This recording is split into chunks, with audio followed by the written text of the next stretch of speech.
एक वृत्त है, एक और वृत्त है, इसकी त्रिज्या 19 सेंटीमीटर है, इसकी त्रिज्या 9 सेंटीमीटर है।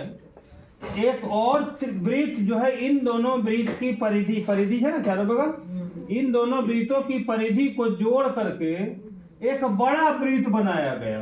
ध्यान दीजिएगा, क्या बनाया गया? बड़ा वृत्त बनाया गया। इसकी परिधि और इसकी परिधि को जोड़ के एक बड़ा वृत्त बनाया गया। तो इसकी परिधि क्या होगी, तो इसकी त्रिज्या क्या होगी, क्या निकालना है? त्रिज्या क्या होगी, ध्यान दीजिएगा, ठीक है। अगर पूछा जाए कि दो वृत्तों की त्रिज्याएं 19 सेंटीमीटर और 9 सेंटीमीटर है, तो उस वृत्त की त्रिज्या क्या होगी जिसकी परिधि इन दोनों वृत्तों के परिधि के योग के बराबर, ये पूछ रहा है ना।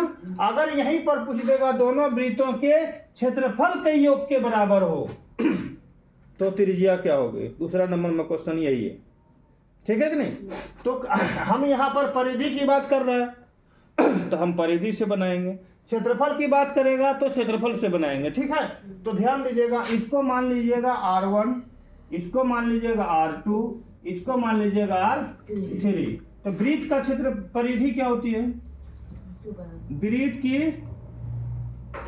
परिधि क्या होती है, 2 पाई R होती है ना। तो ध्यान दीजिएगा, इस वृत्त की परिधि क्या होगी, 2 पाई R1 होगा कि नहीं।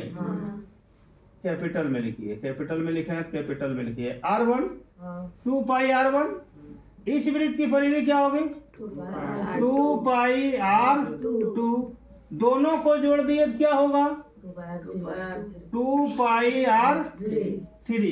प्रश्न से चलेगा, प्रश्न यही कर रहा है ना, तो हम यहाँ लिख सकते हैं प्रश्न से। याद रखिएगा, ये 2 नंबर का क्वेश्चन पूछता है, ठीक है।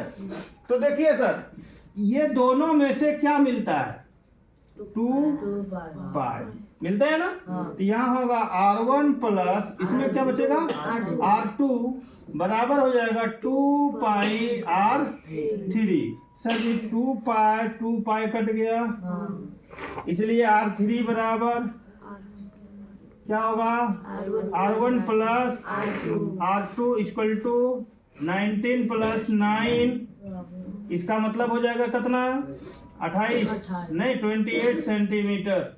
यही तो आंसर हो गया। और अगर ध्यान दीजिएगा, इसी का 2 नंबर इसी में बता देते हैं। अगर यहाँ पर क्षेत्रफल दिया रहता तो हम क्षेत्रफल का सूत्र लगाते, पाई R स्क्वायर, नहीं क्षेत्रफल का लगाते पाई R1 का स्क्वायर, पाई R2 का स्क्वायर, और यहाँ पाई R3 का स्क्वायर है। और यहाँ पाई कॉमन ले लेते, और इसका पाई कट जाता, इसलिए पाई 3 इक्वल टू पाई R1 का स्क्वायर प्लस R2 का स्क्वायर। R1 का स्क्वायर जितना होगा और उसमें निकाल के फिर R2 का जितना होगा निकाल के जोड़ देना है आंसर। फिर उसका R3 का स्क्वायर निकाला तो R का निकालना है, तो उधर जाके रूट हो जाएगा, क्या हो जाएगा ना।